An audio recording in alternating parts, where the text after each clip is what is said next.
ጤና ይስጥልን ክቡራን ተመልካቾቻችን ከሐረሪ ቲቪ የሰዓቱን የአማርኛ ቋንቋ ዜናዎች ይዘን ቀርበናል። ዜናዎቹን እየመራው ነው ያያንቱ አህመድ አብራችሁ ቆይታ ማድረግ ይሆናል። በቅድሚያም ክልላዊ ዜናዎች የሐረሪ ክልል ርዕሰ መስተዳድር አቶ ኦርዲን በድሪ አራተኛውን ዙር የጀጎል ኮሪደር መልሶ ልማት የስራ እንቅስቃሴ ተዘዋውረው ተመልክተዋል። በመስክ ምልከታው ላይ ርዕሰ መስተዳድሩ እንደገለጹት አራተኛውን ዙር ዓለም አቀፉን የጀጎል ቅርስ እድሳት በፍጥነት አጠናቆ ክፍት ለማድረግ ርብርብ እየተደረገ ነው ብለዋል። አዩብ ካዛሊ በዝርዝር ያቀርበዋል። የሐረሪ ክልል ርዕሰ መስተዳድር አቶ ኦርዲን በድሪ አራተኛውን ዙር የጀጎል ኮሪደር መልሶ ልማት የስራ እንቅስቃሴ ተዘዋውሮ ተመልክተዋል። በመስክ ምልከታው ላይ ርዕሰ መስተዳድሩ እንደገለጹት አራተኛውን ዙር ዓለም አቀፉን የጀጎል ቅርስ እድሳት በፍጥነት አጠናቆ ክፍት ለማድረግ ርብርብ እየተደረገ ነው ብለዋል። በተለይ ቅርሱን ለቀጣይ ትውልድ ማስተላለፍ በሚያስችል መልኩ ጥራቱን የጠበቀ ዘላቂና ለረጅም ጊዜ አገልግሎት መስጠት በሚያስችል መልኩ ለማልማት ትኩረት መሰጠቱንም ገልጸዋል። ስራው አካባቢያዊ ሁኔታን ታሳቢ ባደረገ መልኩ መከናወኑ የመሬት ንጣፍ፣ አረንጓዴ አካባቢ፣ የመንገድ መብራቶችና የፍሳሽ ማስወገጃ ሲስተሞች የልማት ስራው መመዘኛዎች መሆናቸውንም አክለዋል። የልማት ስራውን በአንድ ወር ጊዜ ውስጥ ሙሉ በሙሉ በማጠናቀቅ ለአገልግሎት ክፍት ለማድረግ ጥራት፣ ፍጥነትና ፈጠራ በታከለበት ሁኔታ እየተሰራ መሆኑንም ርዕሰ መስተዳድሩ አክለዋል። አራተኛው ዙር ዓለም አቀፍ የጀጎል ኮሪደር መልሶ ልማት ስራ የዛሬ ወር ርዕሰ መስተዳድሩ በተገኙበት ያለሙ ቀሪ ከ9 ኪሎ ሜትር በላይ መንገዶችን ለማልማት እጣ በማውጣት ወደ ስራ መገባቱም ይታወሳል። የክልሉ ሴክተር መስሪያ ቤቶች የኦዲት ግኝት ላይ በተሰጣቸው የጊዜ ገደብ ውስጥ ምላሽ መስጠት እንዳለባቸው ቋሚ ኮሚቴ አሳሰበ። የሐረሪ ክልል ምክር ቤት ቋሚ ኮሚቴ በክልሉ በሚገኙ ሴክተር መስሪያ ቤቶች ላይ የኦዲት ግኝት ግምገማ ማድረጉን ቀጥሏል። ቱራያናና መሐመድ አብደላ አዘጋጅተውታል። ተጨማሪ በተከታይነት ይቀርባል። የሐረሪ ክልል ምክር ቤት ቋሚ ኮሚቴ በክልሉ በሚገኙ ሴክተር መስሪያ ቤቶች ላይ የኦዲት ግኝት ግምገማ ማድረጉን ቀጥሏል። ሐረሪ ክልል ምክር ቤት የበጀትና ፋይናንስ ጉዳይ ቋሚ ኮሚቴ የክልሉን ምክር ቤት ጽህፈት ቤት፣ የክልሉን ትምህርት ቢሮና የሐረር ከተማ ማዘጋጃ ቤት የኦዲት ግኝት ገምግሟል። በክልሉ ምክር ቤት የበጀትና ፋይናንስ ጉዳይ ቋሚ ኮሚቴ ሰብሳቢ ወይዘሮ ፈቲያ ሳኒ በሰጡት አስተያየት የክልሉ ምክር ቤት ባስቀመጠው አቅጣጫ መሰረት ተቋማቱ የኦዲት ግኝት በተሰጡ የጊዜ ገደብ ውስጥ ማቅረብ እንዳለባቸው አሳስበዋል። በተቀመጠው ጊዜ ውስጥ ምላሽ የማይሰጡ ተጠያቂ እንደሚሆኑ ገልጸው ግኝቶቹን በመለየት ማስተካከያ ካደረጉ ለክልሉ ምክር ቤት የጽሁፍ ሪፖርት ማቅረብ እንዳለባቸው አክለዋል። በተመሳሳይ ቋሚ ኮሚቴው በዛሬው ዕለት የክልሉ ምክር ቤት ጽህፈት ቤት የኦዲት ግኝትን ገምግሟል። በክልሉ ምክር ቤት ቋሚ ኮሚቴ በጀትና ፋይናንስ ጉዳይ ቋሚ ኮሚቴ ሰብሳቢ ወይዘሮ ፈቲያ ሳኒ እንዳሉት ተቋማት በተሰጣቸው ጊዜያት ውስጥ የኦዲት ግኝት ማስተካከያዎችን ስለማድረጋቸው በጥልቀት ይገመገማል ብለዋል። በመሆኑም በተሰጠው ጊዜ ማስተካከያ ላደረገ ሴክተር እርምጃ እንደሚወሰድ፣ ማስተካከያ ያደረጉ ደግሞ በቀጣይ ለክልሉ ምክር ቤት ሪፖርት እንደሚያደርጉ አቅጣጫ አስቀምጠዋል። ዜጎች ከተረጅነት ተላቀው ራሳቸውን እንዲችሉ እየተከናወነ ያለው የተቀናጀ ስራ ውጤት እያመጣ መሆኑን የሐረር ከተማ ማዘጋጃ ቤት አስታወቀ። በከተማ ልማታዊ ሴፍቲኔትና የስራ ፕሮጀክት ለዘላቂ ኑሮ ማሻሻያ ተጠቃሚዎች ያሉበትን የኑሮ ደረጃ ለማዘመን የሚያስችል ስልጠና ተሰጥቷል። ፍቃዱ በላይ በዝርዝር ያቀርበዋል።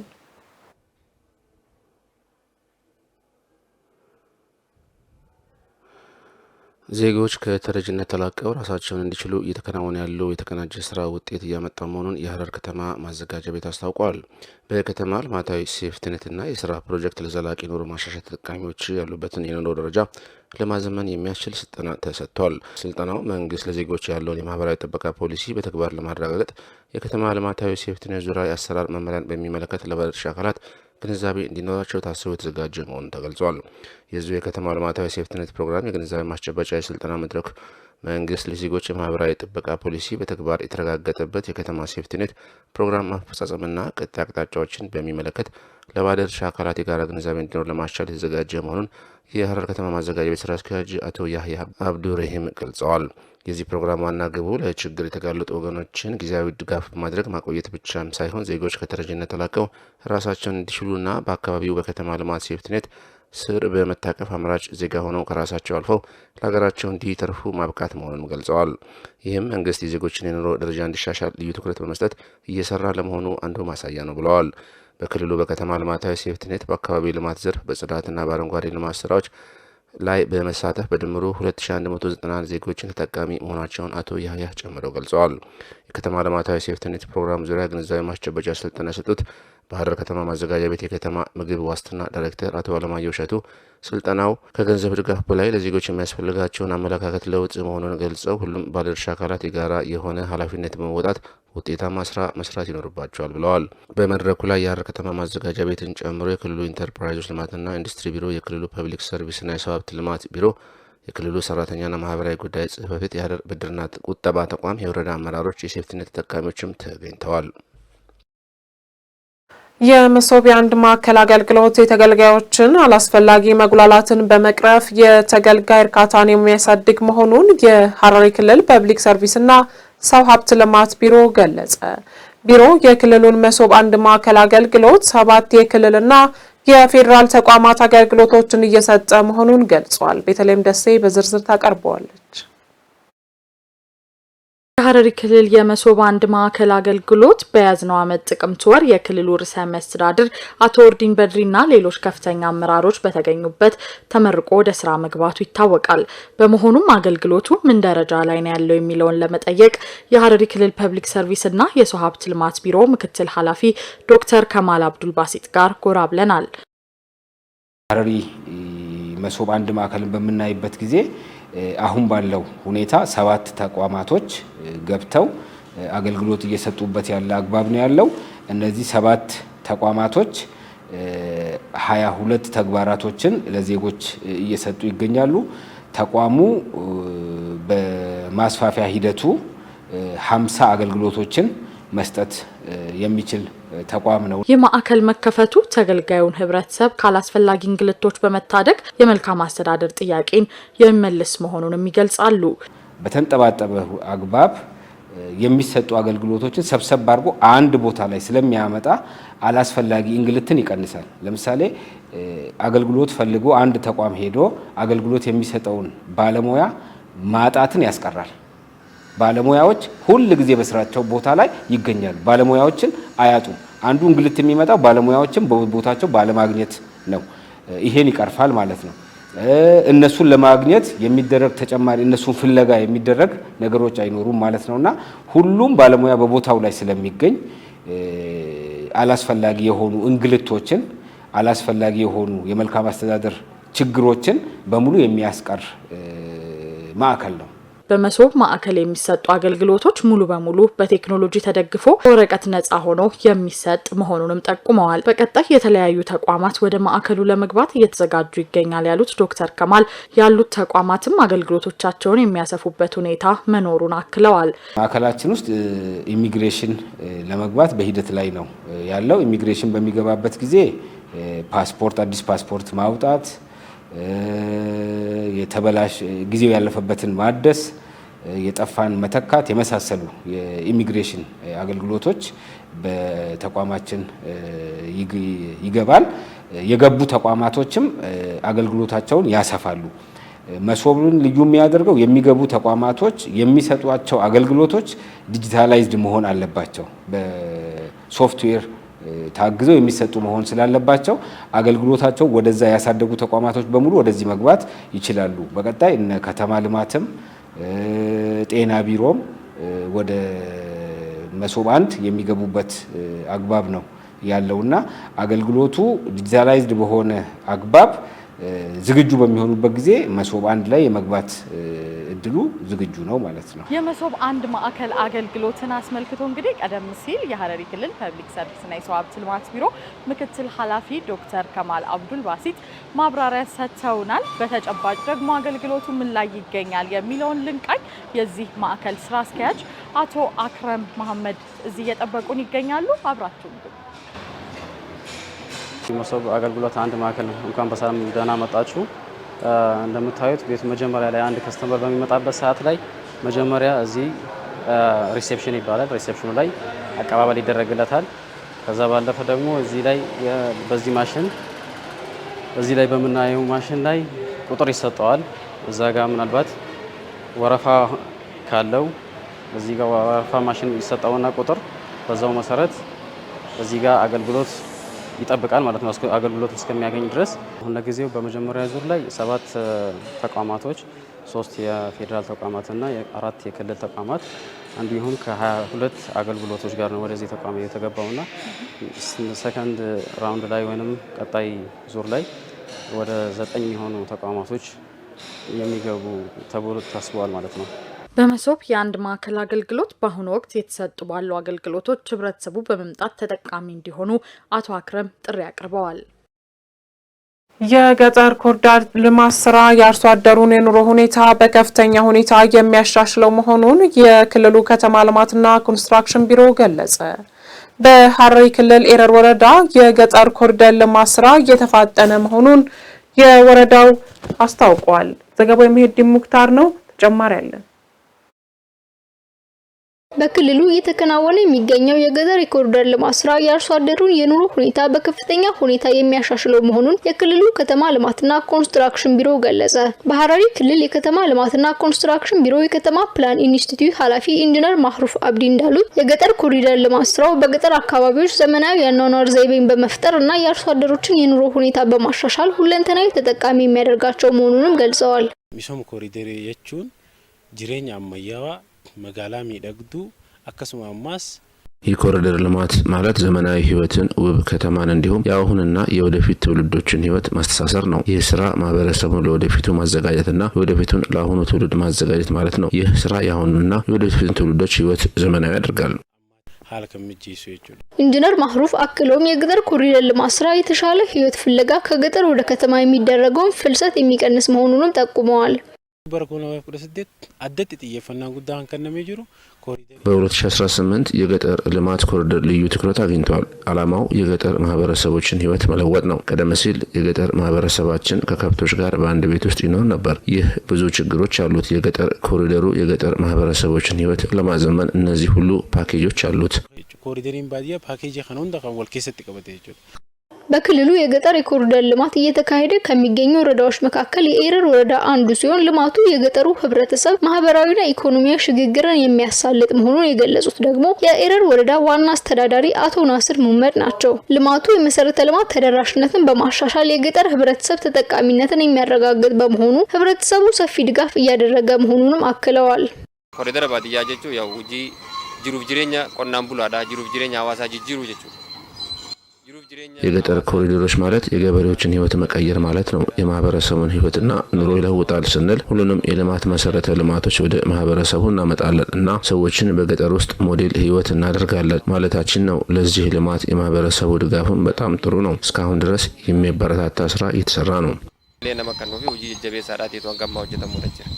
የኮሪደር ልማቱ በገጠሩና በከተማው ህብረተሰብ መካከል ያለውን ፍትሃዊ ተጠቃሚነትን በማስፋት ሁለንተናዊ ብልጽግናን ለማረጋገጥ ለሚደረገው ርብርብ ትልቅ አቅም እንደሚሆንም ያላቸውን እምነት ገልጸዋል። ኦጂሌን ኮሪደር ባዲያ ሆየሮ ጀተመት ቡአ ባያ ሐዋሳ ከናፉ ተከፋ ጅሩፍ ጅሬኛ ሐዋሳ ከናፉ የዚህ ኮሪደር ልማት ለማህበረሰቡ ብዙ ጥቅሞች አሉት። ህይወትንና የኑሮ ዘይቤን ሙሉ በሙሉ ይለውጣል። ቀደም ሲል ማህበረሰቡ ምርቶችን ለገበያ ለማቅረብ ይቸገር ነበር። አሁን የዚህ ኮሪደር ልማት ሁሉም የልማት መሰረተ ልማቶች ስላሉት ገጠርን በአጭር ጊዜ ውስጥ ወደፊት ማራመድ እንችላለን። ይህ ስራ በገጠርና በከተማ መካከል ያለውን ትስስርም ያጠናክራል። የወረዳው ነዋሪዎች በበኩላቸው ሲናፍቁት የነበረውን የኮሪደር ልማት ስራ በወረዳቸው በመጀመሩ መደሰታቸውን ገልጸው ለልማት ስኬታማነት አስፈላጊውን ትብብርና ድጋፍ እያደረግን እንገኛለን ብለዋል። አልሐምዱሊላህ ኮሪደር ባዲያ ሆሌሉቲ ሄዱ ይናፍኔት መጋለቲ ባዲያንቱም ዱበት ከዚህ በፊት ገጠር ወደ ኋላ የቀረ ነበር። አሁን ፈጣሪ ይመስገን ደስተኞች ነን። ቀደም ሲል በመንገድ ችግሮች ምክንያት ለብዙ ችግሮች ተጋልጦ ነበር። ይህ ችግር በመፈታቱ መንግስታችንን ማመስገን እፈልጋለሁ። ለቹን ሞቱማ ከኘኒ ጋለቶ ፈናንጃል ባየ በሬዳ ለገባ ዳንዲ ካና አርካቾላፍ ገራ ገበያት ይህ መንገድ ምርቶቻችንን ለገበያ ለማቅረብ ኑሮን ለመምራት ይረዳናል። አሁን መንግስት ውብ መንገዶችን እየገነባልን ነው። አመሰግናለሁ።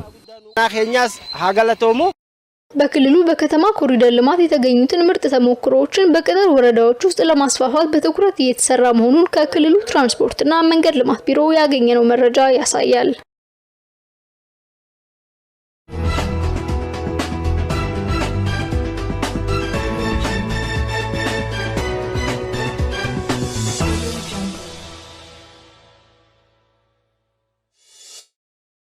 ክቡራን ተመልካቾቻችን ከሐረሪ ቲቪ ዜናዎቻችን ወደ እናንተ መድረሳቸውን እንደቀጠሉ ናቸው። ወደ ሀገር አቀፍ ዘገባዎች ስናልፍ ኢትዮጵያና ህንድ ታሪካዊ ወዳጅነታቸውን ወደ ስትራቴጂካዊ ትብብር ምዕራፍ ለማሸጋገር መወሰናቸው ትክክለኛ እርምጃ መሆኑን ጠቅላይ ሚኒስትር ዶክተር አብይ አህመድ ገለጹ።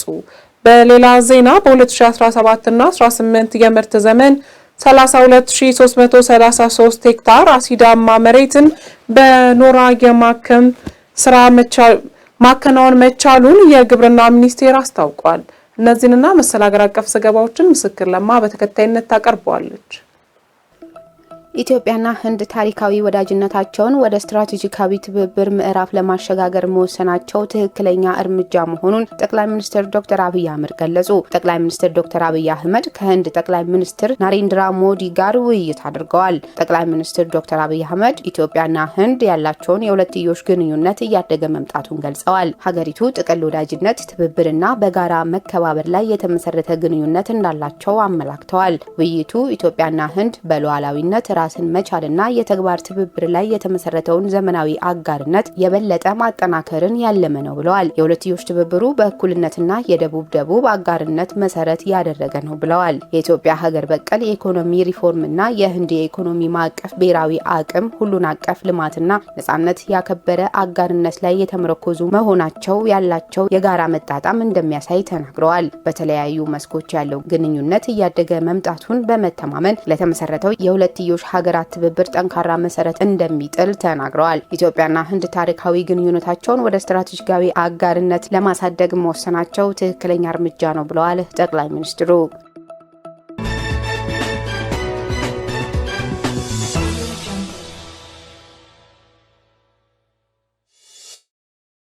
የህንድ ጠቅላይ ሚኒስትር ናሬንድራ ሞዲ ኢትዮጵያ በአፍሪካ ቀንድ ያላትን የሰላምና መረጋጋት ሚና አድንቀው በዓለም አቀፍ መድረኮችም ሁለት ሀገራት ያላቸውን ድምጽ በማስተባበር ለታዳጊ ሀገራት መብት መከበር በጋራ እንደሚሰሩ ገልጸዋል። ጠቅላይ ሚኒስትር ናሬንድራ ሞዲ በኢትዮጵያ ፌዴራላዊ ዲሞክራሲያዊ ሪፐብሊክ 6ኛው የህዝብ ተወካዮችና የፌዴሬሽን ምክር ቤቶች 5ኛ ዓመት የስራ ዘመን የጋራ ስብሰባ ላይ ንግግር አድርገዋል። ህንድ ከኢትዮጵያ ጋር ያላትን የቆየ ታሪካዊ ግንኙነት ይበልጥ ለማጠናከርና በልማት ዘርፎች በጋራ ለመስራት ቁርጠኛ መሆኗን ጠቅላይ ሚኒስትር ናሬንድራ ሞዲ በዚህ ወቅት ተናግረዋል። ህንድ ለኢትዮጵያ የልማት ጉዞ አስፈላጊውን ድጋፍ እንደምታደርግ የገለጹት ጠቅላይ ሚኒስትሩ በተለይ በቴክኖሎጂ ሽግግር፣ በግብርና፣ በትምህርትና በጤና ዘርፎች በትብብር ለመስራት ፍላጎት እንዳላቸው ነው ያረጋገጡት። ይህ ጉብኝታቸው በሁለቱ ሀገራት መካከል ያለውን የንግድና ኢንቨስትመንት ትስስር ወደ አዲስ ምዕራፍ እንደሚያሸጋግረውም ያላቸውን እምነት ገልጸዋል። ዘገባው የኢትዮጵያ ብሮድካስቲንግ ነው።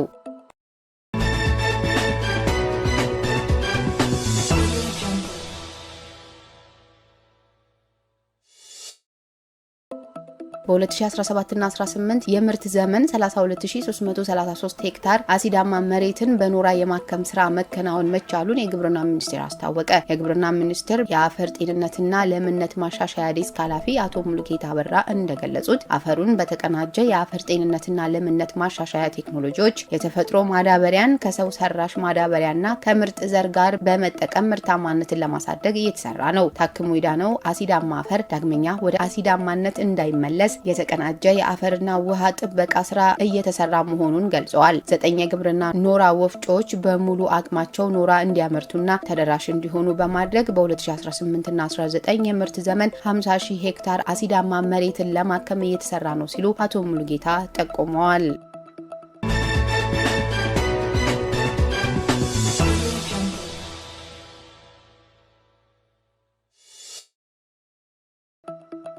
በኦሮሚያ ክልል የ2017 ዓመት የአረንጓዴ አሻራ መርሃ ግብር ከተተከሉ ችግኞች 92 በመቶ ያህሉ መጽደቃቸውን የክልሉ ግብርና ቢሮ አስታወቀ። የኦሮሚያ ግብርና ቢሮ የደን ልማትና እንክብካቤ ዳይሬክተር አቶ ከተማ አብዲሳ ለኢትዮጵያ ፕሬስ ድርጅት እንዳስታወቁት በክልሉ በ2017 ዓ.ም 4.795 ቢሊዮን ችግኞች ተተክለዋል። በዚህም በአንደኛው ዙር ለ4.795 ቢሊዮን ችግኞች የእንክብካቤ ስራ ለመስራት ታቅዶ ለ4.604 ቢሊዮን ችግኞች እንክብካቤ ለማድረግ ተችሏል። ባለፈው ዓመት በአረንጓዴ አሻራ መርሃ ግብር ከተተከሉ ችግኞች 90 በመቶ ያህሉ ይጸድቃሉ ተብሎ ቢታቀድም በተደረገው የዳሰሳ ጥናት 92 በመቶ ያህሉ መጽደቁን አቶ ከተማ ገልጸዋል።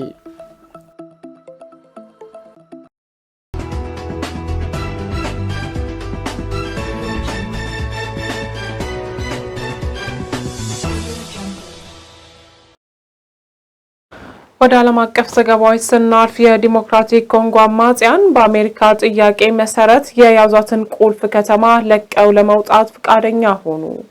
ምስራቅ ዲሞክራቲክ ኮንጎ ላለፉት 30 ዓመታት በግጭት ውስጥ የምትገኝ ሲሆን ግጭቱን ለማስቆም የተካሄዱ በርካታ የሰላም ጥረቶች ሳይሳኩ ቀርተዋል። ዘገባው የቢቢሲ ነው። ባህር ጠንክር ተጨማሪ አለው።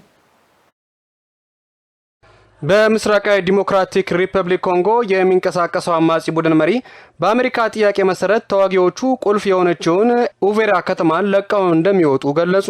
ኮሎኔል ናንጋ ይህንን ያሉት የአሜሪካ የውጭ ጉዳይ ሚኒስትር ማርክ ሩቢዮ ኡቬራ በአማጺያኑ መያዟ የሰላም ስምምነትን የሚጥስ እንደሆነና ለፕሬዝዳንት ዶናልድ ትራምፕ የተገባው ቃል ለማስጠበቅ ለአሜሪካ እርምጃ ልትወስድ እንደምትችል ከገለጹ ከቀናት በኋላ ነው። የአማጺያኑ መሪ ናንጋም እምነት ለመፍጠር በሚል ተዋጊዎቻቸው ከከተማዋ ለቀው እንደሚወጡ ገልጿል። አሜሪካ ሩዋንዳን አማጺያኑን በመደገፍ ትከሳለች። ሩዋንዳ ግን ክሱን ያስተባበለች ቢሆንም ፕሬዝዳንቷ ፖል ካጋሜ ከዲሞክራቲክ ኮንጎ አቻቸው ፌሊክስ ቲሼንዴ ጋር በታህሳስ ወር በመጀመሪያ ላይ በትራምፕ አደራዳሪነት የሰላም ስምምነትን ፈርመዋል።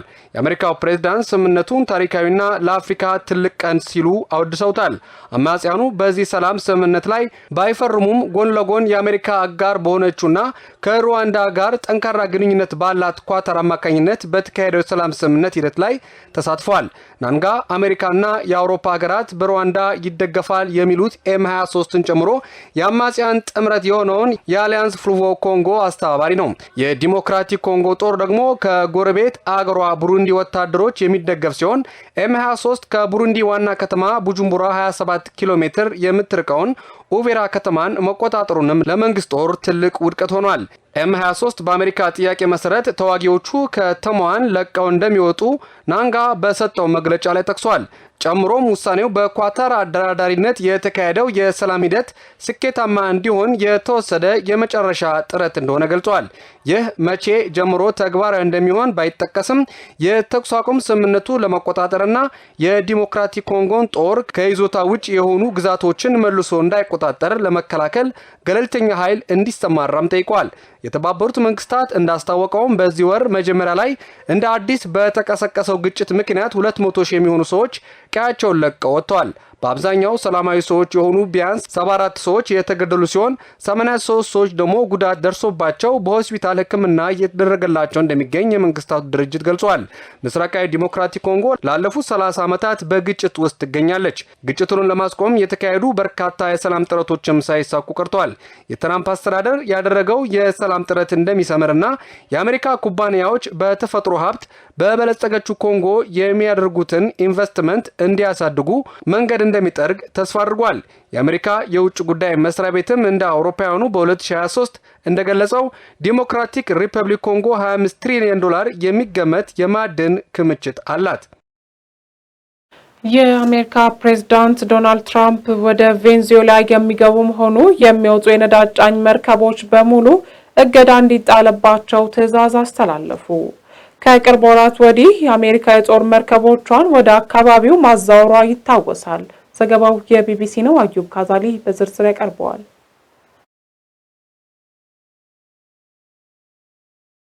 ዶናልድ ትራምፕ ማዕቀብ የተጣለባቸው ነዳጅ ጫኝ መርከቦች ከቬንዙዌላ እንዳይወጡና እንዳይገቡ ትዕዛዝ አስተላለፉ። ፕሬዚዳንቱ በትሩዝ ማህበራዊ ገጻቸው ላይ የቬንዙዌላ ፕሬዚዳንት ኒኮላስ ማዱሮ መንግስት የውጭ አሸባሪ ድርጅት ተብሎ መፈረጁንና እንዲሁም በሽብርተኝነት የአደንዛዥ እጽ ዝውውርና የሰዎች ዝውውር መወንጀሉን ዘርዝረዋል። ስለዚህም ከዛሬ ጀምሮ ወደ ቬንዙዌላ የሚገቡና የሚወጡ የነዳጅ ጫኝ መርከቦች ሙሉ በሙሉ እንዲታገዱ አዝዣለሁ ብለዋል። ይህ የፕሬዚዳንቱ ትዕዛዝ የመጣው አሜሪካ በቬንዙዌላ የባህር ዳርቻ ላይ የነዳጅ ጫኝ መርከብ ከያዘች ከአንድ ሳምንት በኋላ ነው። የቬንዙዌላ መንግስት ባወጣው መግለጫ የትራምፕን የተንሻፈፈ ማስፈራሪያ ውድቅ እንዳደረገ ገልጿል። ትራምፕ በዚህ የማህበራዊ ሚዲያ ልጥፋቸው ላይ ቬንዙዌላ በደቡብ አሜሪካ ታሪክ ውስጥ እስካሁን ከታዩት ሁሉ ትላልቅ በሆኑ የጦር መርከቦች ሙሉ በሙሉ ተከባለች ብለዋል። አክለውም ይህ ወታደራዊ ከበባ ይበልጥ እየጨመረ የሚሄድ መሆኑን ገልጸው ከዚህ በፊት ካዩት ጋር የሚወዳደር አይደለም በማለትም ዝተዋል። ትራምፕ የማዱሮን መንግስት የተሰረቀ የነዳጅ ዘይትን በመጠቀም ለራሳቸው የገንዘብ ድጋፍ ያደርጋሉ ሲሉም ከሰውታል። አክለውም የአደንዛዥ እጽ ዝውውር ሽብርተኝነትን፣ የሰዎች ዝውውርን፣ ግድያና ጠለፋን እየተጠቀመ ነው ሲሉም ወንጅለዋል። የትራምፕ አስተዳደር ቬኔዙዌላን በተደጋጋሚ በአደንዛዥ እጽ ዝውውር ሲከስ የቆየ ሲሆን ከመስከረም ወር ጀምሮ የአሜሪካ ጦር ፌንታኒልና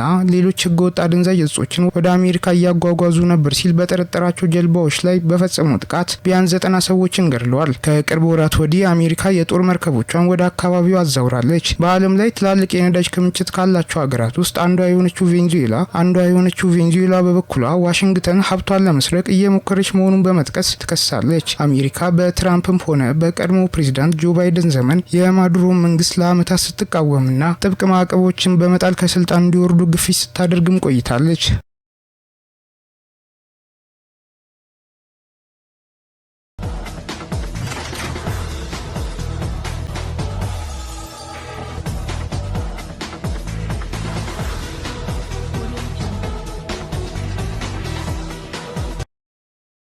በመጨረሻም ወደ ስፖርታዊ ዘገባዎች ስናልፍ የ2025 የፊፋ የአመቱ ምርጥ ተጫዋች በኳታር መዲና ዶሃ የተደረገ ሲሆን የአመቱ ምርጥ አሸናፊዎች ተለይተዋል።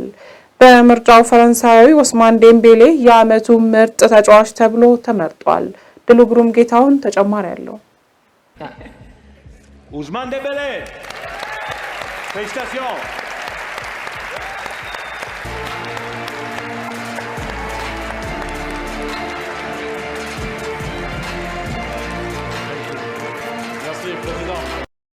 የ2025 የፊፋ የአመቱ ምርጥ ሽልማት ትናንት ምሽት ያከናወነ ሲሆን ኦስማን ዴምቤሌ አሸናፊ ሆኗል። የሽልማት ስነ ስርዓቱ ኳታር ላይ የተከናወነ ሲሆን የ28 አመቱ ፈረንሳዊ የፒኤስጂ የፊት መስመር እየመራ በ2024-25 ክለቡ የ4 ዋንጫ ባለቤት በማድረግ ከፍተኛ ድርሻ ተወጥቷል።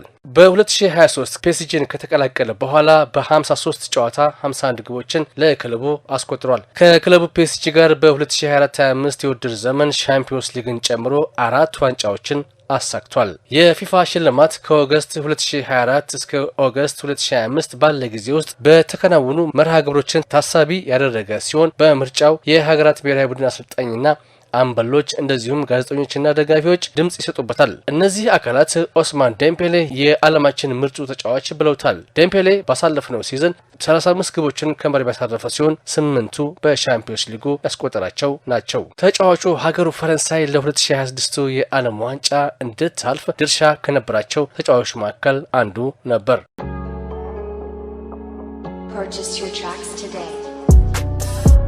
በተጨማሪ ፊፋ የአመቱ ምርጥ ግብ ጠባቂንም ያሳወቀ ሲሆን አሁን ላይ በማንቸስተር ሲቲ እያገለገለ የሚገኘው ጂያንሉጂ ዶናሩማ በግብ ጠባቂ አሸናፊ ሆኗል። የ26 አመቱ ጣሊያናዊ ወሳኝ ሚና ከነበራቸው ተጫዋች መካከል አንዱ እሱ እንደነበር የምናስታውሰው ነው።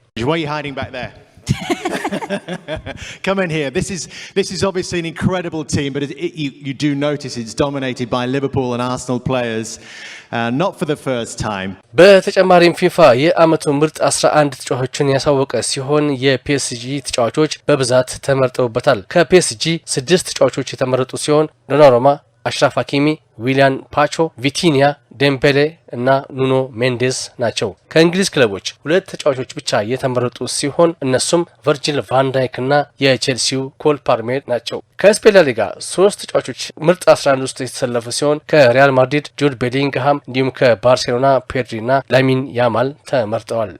በወንዶቹ ዘርፍ የአመቱ ምርጥ አሰልጣኝ ሉዊስ ኤንሪኬ ሆኖ ተመርጧል። que vieron a su hija que quería jugar al fútbol, nunca pusieron una pega, la ayudaron. ፊፋ ከወንዶቹ ባሻገር በሴቶች ዘርፍም ምርጫ ያከናወነ ሲሆን ለ3 ተከታታይ አመት አይታና ቦንማቲ የ2025 የፊፋ የሴቶች የአመቱ ምርጥ ተጫዋች ተብላ ተመርጣለች። Well, we had a lot of fun. Of course we would have በሴቶቹ ምርጥ አሰልጣኝ ዘርፍ ሳሪና ዊግማን የ2025 የፊፋ ምርጥ የሴቶች አሰልጣኝ ሆና ተሸልማለች። ክቡራን ተመልካቾቻችን ከሐረሪ ቲቪ ለሰዓቱ የነበሩን የአማርኛ ቋንቋ ዜናዎቻችን እየተከታተላችሁትን ይመስል ነበር። ከቀሪ የሐረሪ ቲቪ መሰናዶች ጋር መልካም ቆይታ።